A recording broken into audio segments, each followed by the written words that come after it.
बिहार के साथ इतना नाइंसाफी क्यों? डोमिसाइल की बात हो तो आप जितना भी टीचर का परीक्षा हुआ उसमें ज्यादा से ज्यादा मैक्सिमम लड़के दूसरे स्टेट के आ गए। इसमें अगर वहां का प्रिंटिंग प्रेस होगा तो मैंने पहले भी कह दिया कि अगर वहीं से प्रिंटिंग प्रेस होता है और एक भी क्वेश्चन आउट या लीक होने की बात होती है तो वैसी परिस्थिति में बिहार में फिर कोई आयोग नहीं रहेगा। जो पढ़ा है उसका होगा।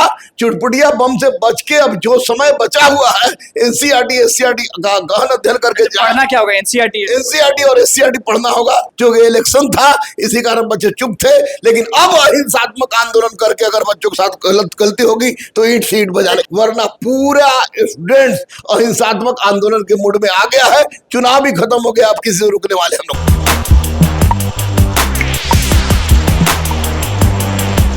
नमस्कार, मैं हूं अनुकुल तिवारी और आप वॉइस हब देख रहे। देखिए, शिक्षक अभ्यर्थी एक तरफ बहुत खुश हैं तो एक तरफ बहुत नाराज भी हैं, क्योंकि टीआरई 3.0 री एग्जाम के जो डेट हैं वो सामने हैं। 27, 28, 29, 30 को एग्जाम होने जा रहा है। हमारे साथ दरोगा गुरु रहमान और गुरुओं के गुरु रहमान मौजूद हैं। आपने भी देखा होगा लेटर की, जो लेटर जारी हुआ है 27, 28, 29, 30 को परीक्षा है। इसको किस तरह से देखते हैं? ये ठीक है, परीक्षा हो रहा है, इसमें कोई दिक्कत नहीं है। बच्चों की आवश्यकता है, बेरोजगारी दूर हो, री एग्जाम हो रहा है ये। लेकिन मेरा स्पष्ट रूप से कहना है कि री एग्जाम में फिर से पुरानी कहावत, पुरानी इतिहास न दोहराया जाए, इस बात को ध्यान रखना होगा सरकार को। और सबसे महत्वपूर्ण बात है कि जो हम लोग बात कर रहे थे कि आपको बाहरी लड़कों का आरक्षण के संबंध में बात कर रहे थे, पूरा रिजल्ट के बारे में बात कर रहे थे, उन सारी बात को ध्यान में रखा जाएगा। और मैं तो यही कहूंगा कि जो लोग इसका विरोध कर रहे हैं वो विरोध इनकी, हम लोग भी कर रहे हैं कि विरोध हो, लेकिन विरोध नहीं ना रोक दीजिएगा। नहीं, विरोध नहीं रोक पाएंगे, लेकिन इतना तो जरूर है कि ये इस परीक्षा में किसी भी प्रकार की धांधली होगी उसको हम लोग बर्दाश्त नहीं करने जा रहे हैं। और चूंकि परीक्षा का डेट निकल गया है तो ऐसी परिस्थिति में जो सामने है उसको पहले बच्चों को परीक्षा देना होगा। परीक्षा दे दे, अगर किसी भी तरह की धांधली होती है तो हम लोग हैं किसी भी परिस्थिति में। एक समस्या ये है कि डोमिसाइल नीति की जो बात करते थे लोग कि हमेशा पहले था फिर हटा दिया गया, अब बहुत मतलब कि सिर्फ बाहरी ही लोग फायदा उठा रहे हैं। जो बिहार के लोग हैं, जो आपके यहाँ पढ़ते हैं, वो फायदा नहीं उठा पा रहे हैं।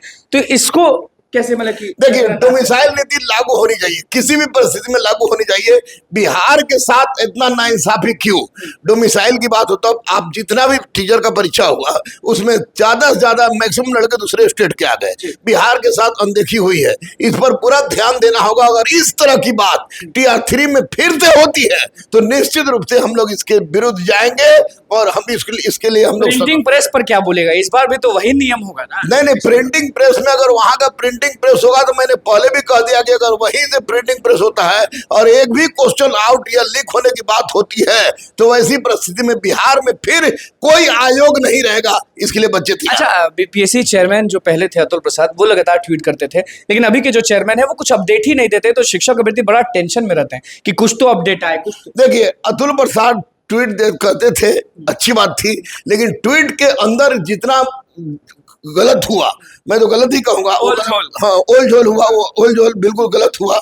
और रही बात अभी के जो चेयरमैन जो नहीं कर रहे हैं, तो इनको सूचना कम से कम देना चाहिए। उतना ज्यादा ट्वीट मत कीजिए, लेकिन शांतिपूर्वक परीक्षा लिखवा लीजिए। बिहार के बच्चों के हक के साथ किसी भी हकमारी न हो, इस पर ध्यान दिया। संख्या तो बढ़ गया होगा, जैसे कि गेस्ट टीचर की जो एंट्री है वो होने वाली है, तो जो लोग पहले देने वाले थे टीआरई 3.0, संख्या तो बढ़ गई होगी। संख्या बढ़ा है तो, लेकिन लड़के को समय भी मिला है, लड़के पढ़े भी हैं। अगर बिहार के बच्चों के साथ किसी भी तरह की अनदेखी नहीं होती है तो ऐसी परिस्थिति में यह संख्या बिहार के बच्चों को किसी भी तरह से कोई भी गेस्ट टीचर को तो फायदा हो जाएगा ग्रेस मार्क्स का, तो वो तो हाँ, गेस्ट टीचर को फायदा हो रहा है।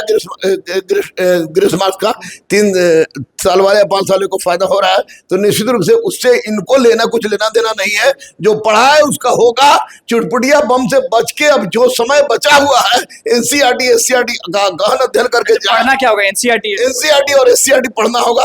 आप पढ़ के जाए, बढ़िया से जाए। अगर आपके साथ किसी भी तरह की नाइंसाफी होती है और डोमिसाइल नीति लागू अगर नहीं करती है सरकार, इसमें भी बाहर के लड़कों को चला जाता है, तो वो तो होना ही है, क्योंकि रिजर्वेशन का खेला आप जानते हैं कि जो लाभ यहाँ के लोगों को मिलना चाहिए वो लाभ बाहर के लोगों को मिल रहा है। तो इस बार भी तो वही होगा, जो री एग्जाम होने वाला है उसमें भी तो रिजर्वेशन का जो लाभ है, जो बेनिफिट्स है, वो तो बाहर के लोग अपना लेंगे। अगर बाहर के लोगों को टीआर 3 में हो जाता है तो अनुकूल चुनाव खत्म हो गया है, कल खत्म हो जाएगा। ये भी प्रधानमंत्री प्रधानमंत्री भी डिसाइड हो जाएगा।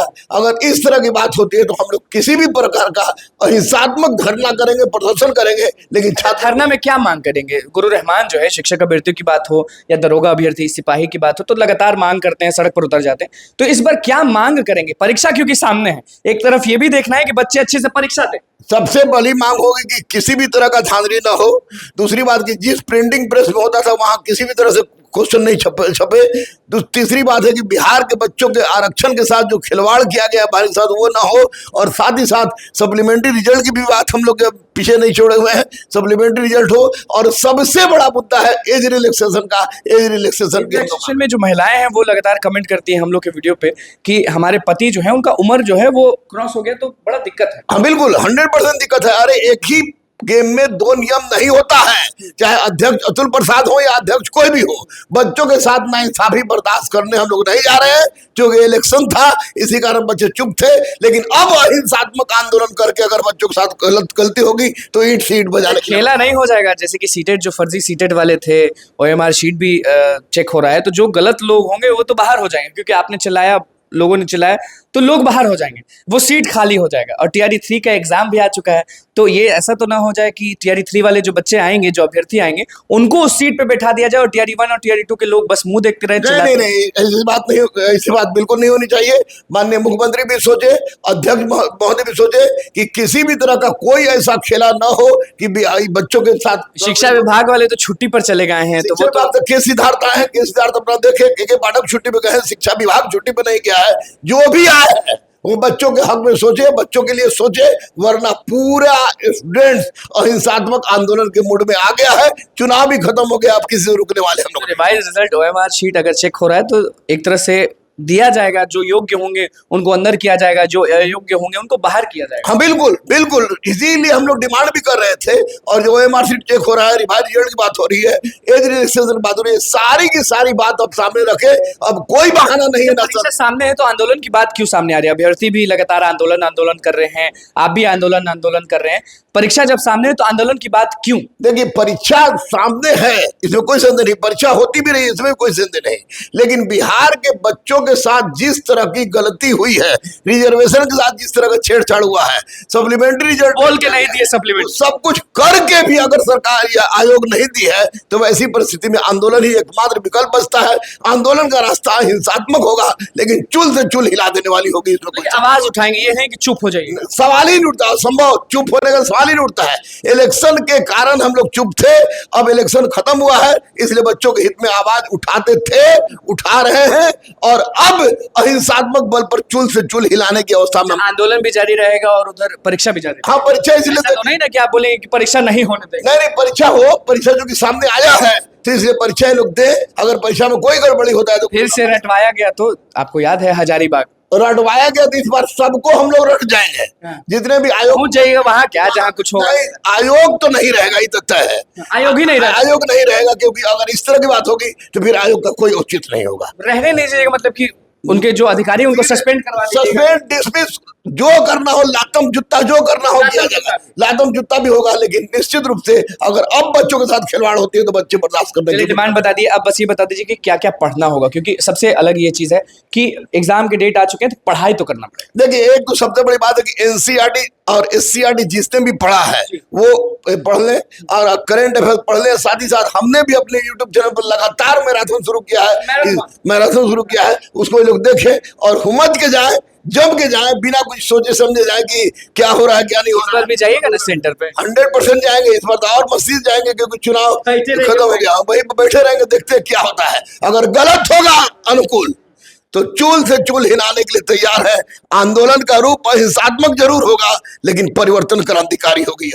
कल के लिए एक्साइटेड है कि नहीं? कल तो प्रधानमंत्री चुने जाएंगे, अब कौन चुने जाएंगे तो ये लोग लेकिन जो भी हो कल के लिए एक्साइटेड नहीं है, कुछ सीट के लिए एक्साइटेड हम है। अच्छा, जो कौन बनेंगे प्रधानमंत्री इसके लिए एक्साइटेड नहीं? नहीं, प्रधानमंत्री तो ये तय है कि नरेंद्र मोदी ही बनने जा रहे हैं। कैसे कह सकते हैं? पहले मैं देखिए कोई भी एग्जिट पोल जितना हो रहा है, आप जिस तरह की परिस्थिति हो रही है अभी वर्तमान संदर्भ में, ये कह देने में मुझे तनिक भी संकोच नहीं है। फिर सब बोलेगा कि भाजपा वाले बोले क्या, मैं देश वाला हूँ, भारत का हूँ, भारत के लिए मरता हूँ। तो मुसलमान होने के बाद मुसलमान है, हिंदू क्या होता है, हिंदू ये भारत सबके लिए है। और अभी भारत के लिए वर्तमान संदर्भ में नरेंद्र मोदी जैसा कोई प्रधानमंत्री नहीं है। कौन-कौन सीट के लिए एक्साइटेड है ये बस बता दीजिए फिर तो। हम पूर्णिया सीट के लिए एक्साइटेड है, कारागढ़ सीट के लिए एक्साइटेड है, 2-3 सीट के लिए मैं जबरदस्त रूप से एक्साइटेड हूँ। पूर्णिया में किसको चाहते हैं, मतलब कि पप्पू भी जीते पूर्णिया में, इसके लिए मैं कारागढ़ में कारागढ़